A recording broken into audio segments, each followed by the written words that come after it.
Thanks for tuning in. I'm Michael Watson, and this is the InfluenceWatch podcast. In this episode, unions and progressives outspend conservatives in a Wisconsin court election only to choke it away. One Swampland operative has two advocacy groups with differing views on a major managed trade package, and we look at some of the more amusing and more controversial uses that unions found for their members' dues money in 2018. Progressives had hoped to get within one seat of flipping control of the popularly elected Wisconsin State Supreme Court this week, with a conservative-controlled decisive seat coming up for election the same day as next year's state Democratic presidential primary. Liberal interests hope to claim control to overturn much of former Governor Scott Walker's reform agenda, especially the right-to-work law and government sector collective bargaining reforms passed from 2011 to 2018. While a recount is expected, they appear to have failed. Despite the labor union-backed Greater Wisconsin Committee and Greater Wisconsin Political Fund outspending allies of conservative Brian Hagedorn 3-1, Hagedorn holds a lead of just under 6,000 votes as of recording time, with all precincts reported over progressive Lisa Neubauer. According to an analysis of ad spending by Decision Desk HQ, the Neubauer campaign and the Greater Wisconsin organizations spent $3.4 million, while Hagedorn and his allies spent $1.2 million on television advertising. Before the closing period of the campaign, the left-leaning Wisconsin Democracy Campaign had estimated a 14-1 advantage for Neubauer. Hagedorn's allies closed the gap very late. National and state groups supporting Neubauer included the Wisconsin affiliates of the League of Conservation Voters and Planned Parenthood's political arm, the For Our Future PAC, jointly funded by billionaire environmentalist Tom Steyer and national labor unions, the SEIU, and Center for Popular Democracy, a labor union-backed agitation group. The National Democratic Redistricting Committee had added an additional $350,000 in support of Neubauer. Meanwhile, Hagedorn had come under fire for founding a socially conservative private religious school and for speaking to the social conservative legal organization Alliance Defending Freedom, which has been targeted by the controversial Southern Poverty Law Center. A number of right-leaning Wisconsin business organizations had refused to support or withdrawn their support from Hagedorn over these social conservative associations. As a result, Hagedorn was expected to lose badly. One elections analyst's morning of prediction for the result was a Neubauer victory of 10 points, comparable with Democratic Senator Tammy Baldwin's re-election in the 2018 general election and liberal Justice Rebecca Dallett's win in an election for a Supreme Court seat earlier that year. As things stand, Hagedorn is very likely to win unless there was a major error in the initial tabulation, which has actually happened, though in a manner that saw a trailing conservative take an unexpected lead in a 2011 Wisconsin Supreme Court race. The state will recanvass votes until next week. At that point, Neubauer can request a recount. If the margin is unchanged, that recount would be at her own campaign's expense. Cato Institute trade scholar Scott Lincicome once warned, tariffs not only impose immense economic costs, but also fail to achieve their primary policy aims and foster political dysfunction along the way. Today, the Daily Beast's Lachlan Markey delivers an example of the political dysfunction, a political dysfunction that is particularly swampy.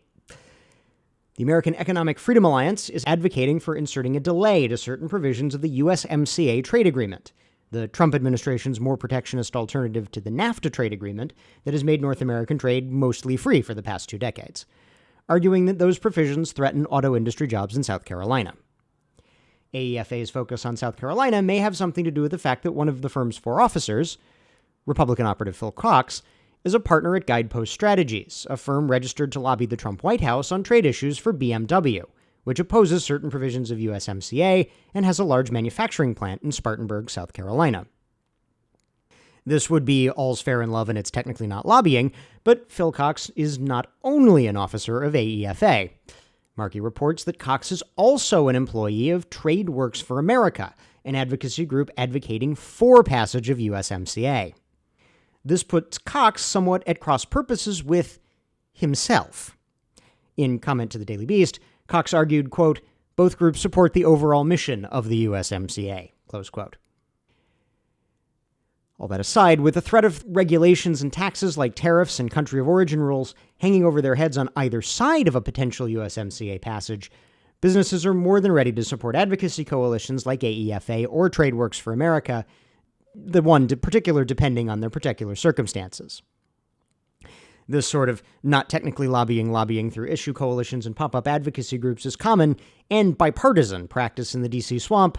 Most shops, however, try not to cross themselves up, advocating apparently contradictory positions. And finally, it's labor union annual report season.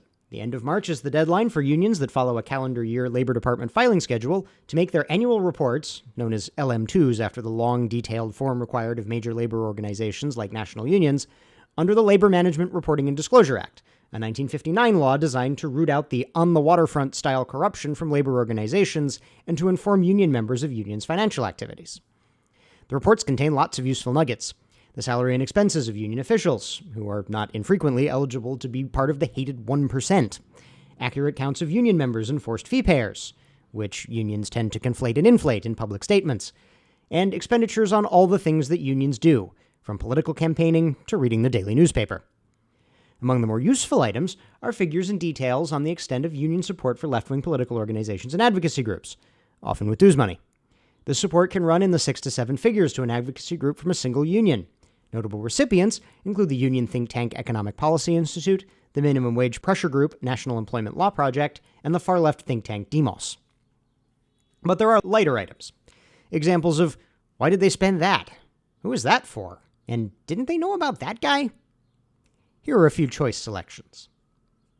United Auto Workers spent $5,000 to sponsor a minor league stock car racing team.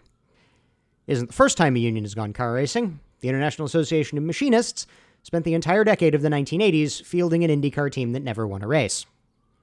The Operating Engineers Union declared spending $13,353 at Kate Spade in New York City for gifts. The union also declared an unitemized $14,255 spent at a New Jersey Bloomingdale's.